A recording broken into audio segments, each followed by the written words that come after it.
All right, ladies, done with you just for a second. Let me focus on our kiddos, okay? So I'm looking at all our, yes, you, right? I'm looking at our kids this morning, and kids of varying ages. I want to talk to you about the third R, and that's on the other side of that sheet, so you can track with me on that one. And that third R is respecting our moms, respecting our moms. So I want you to look together with me. There's several things here. You respect her, kiddos, okay? You respect her by honoring her. This is a call to honoring your mom. Now, I realize that for some of our dear young ones, that tomorrow morning, that is the farthest thing from what's happening. And frankly, it doesn't make any difference what school you're going to. It's the farthest thing on the mind from a lot of people in Christian or non-Christian schools, but not for you. Exodus 20, verse 12 says, honor your father and your, there you go, good, mother, that your days might be prolonged in the land which the Lord your God gives you. Now, that's also a New Testament promise. Did you know that? There is something, and I can't fully comprehend all of this, but there is something about that links honoring your parents with the tendency to be living on this planet longer. Some of us, if you think about this, about some of your classmates, this explains a lot in my graduating class. So you honor her, and that means this. That means that you, young people, you value your mom. You place a high tag of value, a high price tag on her and what she says. That means you understand that what she says to you has, the word honor has the idea of weight to it. You've heard of, oh, he's such a lightweight. That means a person to be disregarded, not your mom. Oh, no. Your mom's opinion, your mom's instruction is something that is of heavy consequence, heavy importance to you. And her words carry weight. And that means that you don't go home and you don't work one parent against the other. That would never happen, would it? You don't regard your mom as her instruction and her authority of being any less weighty than what your dad's instruction is. And I get it, because I'm probably so different from you. But I run to my mom before I'd run to my dad. Because my dad was World War II veteran. He was the great generation. He could just look at you. It wasn't easy. But what I had to remember is what my mom says carries as much weight as what my dad says. So I don't run to one versus the other to play them off against one another. And that happens. We're tempted as in my years as a young person and your years too. And then secondly, Leviticus chapter 19 verse 3 says, every one of you shall reverence his mother and father. So you revere, you reverence, you respect your mother, right? By the way, adult children, let me just take you got parents still on the planet, adult children, right? You certainly don't push that respect away entirely. I realize that your role is different. I get it. But that doesn't mean that you do away with respecting the parent who poured themselves into you all those years, right? So that involves, young people, more than just obedience, because I know that's probably what you're thinking, right? Mom, or in this case, mom tells you to do something, and technically, you obey it. I remember the technically stuff as a kid, take out the trash. Well, I did it. Revering and respecting your mom means that you obey her in your attitude as well as in your actions. It is an attitude thing, isn't it? That means you look into mom says this is what you should expect, right? Teach your kids to look into people's eyes. Not enough of that going around today. And there's a problem with that, right?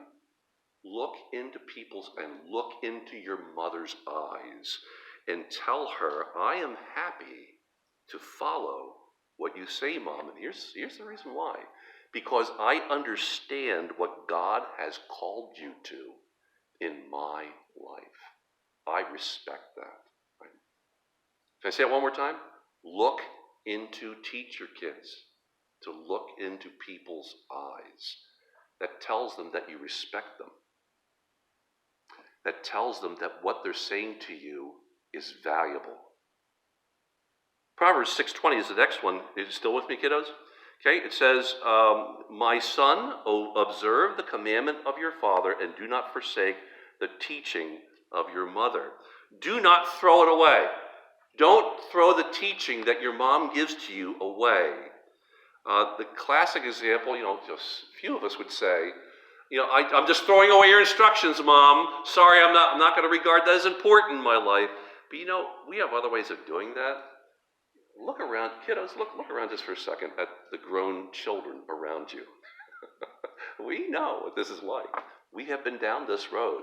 We know that while we didn't necessarily say, I'm just throwing away your instruction, but instead, it might look something like this. Mom instructs you to do something and you do this. Right? Now, you don't do that, right? You don't roll your eyes, but some of us did. And that says a lot, right? You don't throw away their instruction. You keep on obeying it and honoring God. Or you don't have the private conversation while you roll the garbage can out to the front, the front lawn. Just under your breath saying the reasons why I don't want to do this. I got to tell you, I thought about this. As your pastor, I remember a situation with my own mom. My mom used to always say this. I remember a lot more besides this regarding my mom. David, take your stuff off the upstairs steps.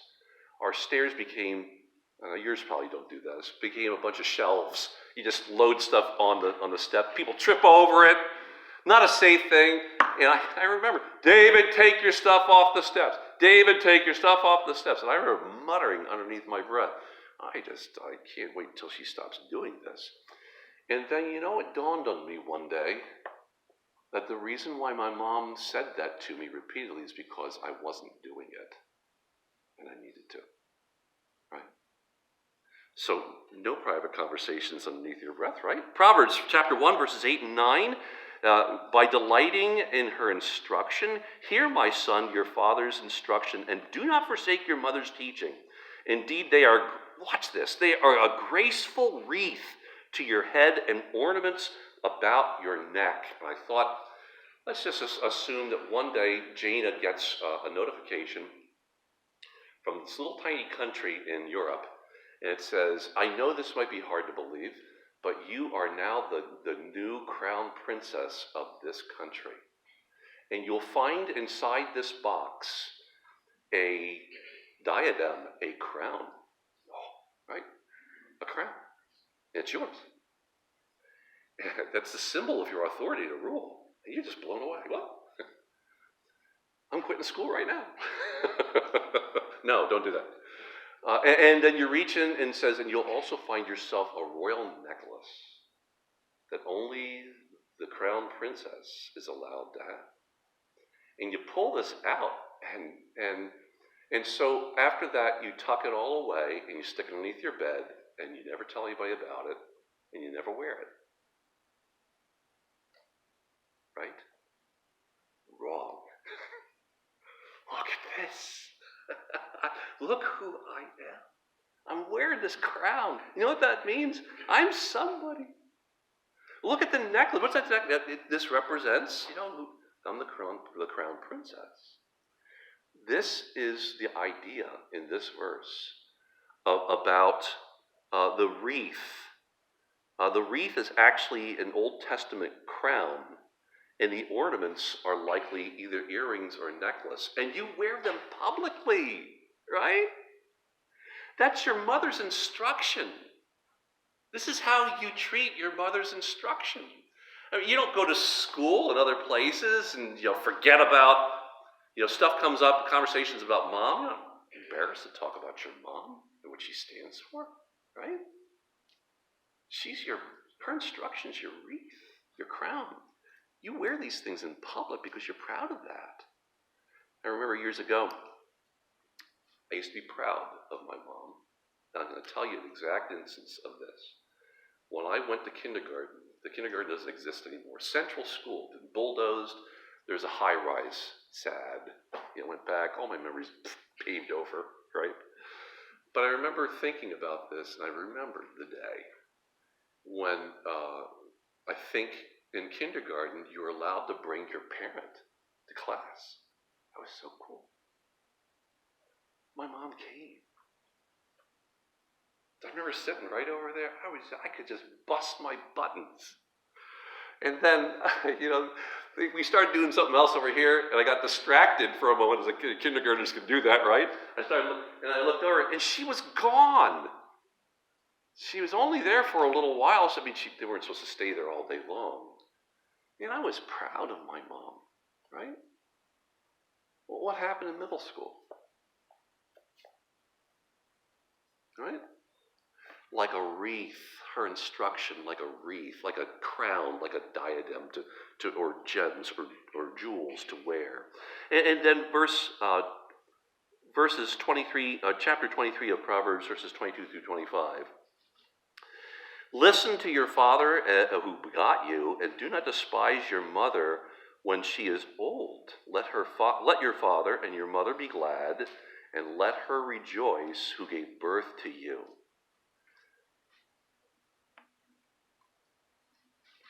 As the years pass by, don't despise your mom. That's what it's saying, right? She gets older and older. And by the way, how have you grown children, now seniors, how have you ever had that moment when you went, my mom was a pretty sharp cookie, right? I didn't realize when she said this what she really meant and why it was so important. At the moment, it just looked ridiculous. Mom, don't you know I don't have time for this? Man, as she grows older, do not despise your mother. Can I say this to you? Young people, especially. Live right now. Now, this day, this week, in a way that years from now, your mom, now with gray hair, looks back and says, I just thank God for my daughter. I thank God for my son. Not perfect, nope. But growing. I just thank God. I remember, and they could have this conversation. I remember you back then. Boy, it was a struggle, wasn't it? But you grew. I thank the Lord for that. And then finally, by rising up and blessing her. Proverbs 31 and verse 28, her children rise up and bless her, and we will do that right now. So I'd like our young people from the ages high school on down to come on up here, please. So this is a simple instruction. If you get those knees working, you walk on up here to rise up and call her a blessing. That is appropriate, right? And when you do that, it is surely by the grace of God. So young people, what I'm going to ask you to do is make sure you give your mom these, and they are. If your mom is here, make sure that she gets the first flower. But then I want you, if you're a mom, I want you to raise your hand and keep it up until they come to you, so you'll keep on coming back up, getting more flowers. Hand them to the moms for here this morning, okay? And when you do, you can have a special message for your mom. That makes sense. But I want you all to at least look into the eyes of the mom that you give the flower to and look at her and tell her, thank you for being a mom. Can you do that? All right. You go, you give, well, at least who should give your mom the flower? All three of you want to do it? Okay. Why don't you do that right now? All three of you take this back to your mom and then come right back up. Okay. Take this back to your mom. Come right back up, please. It's the right thing to do.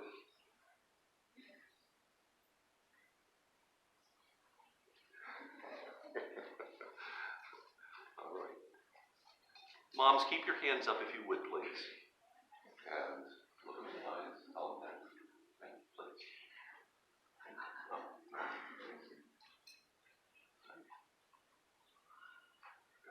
Look at you.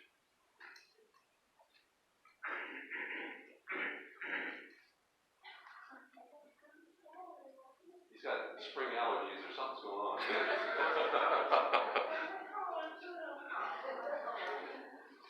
And keep your hands up, moms, if you have not been visited with a flower bearer. Don't forget to look him in the eye. Tell him thank you.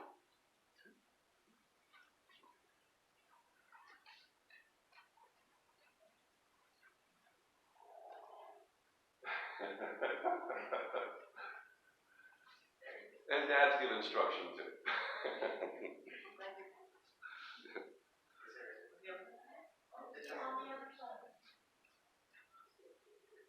Keep your hands up, mom. Any moms not yet with a flower? Put your hand up if you have not got a flower yet. All right. Thank you. Be seated. Thank you very much. All right. We're going to honor our Lord Jesus for his great wisdom in giving us families. Amen. So this week, let's remember that. This is not over when we leave this door. We have been given moms, we've been given instructions. Thank you for your faithfulness. Keep on being faithful. Kiddos, you as well, right? Keep on growing in faithfulness. We're going to pray together, and I'm actually going to ask a couple of dads to pray for us. These two dads look like good candidates right now. So Nick, would you pray for us as we close? And then Al will be our final prayer.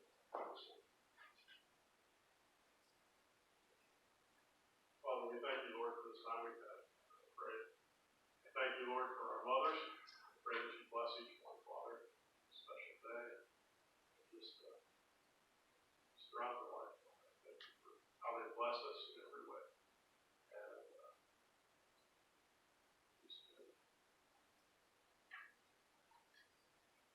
Dear Heavenly Father, Lord, we thank you for this day to gather together and worship you, but also, Lord, to remember our mothers. Lord, help us as we leave here to remember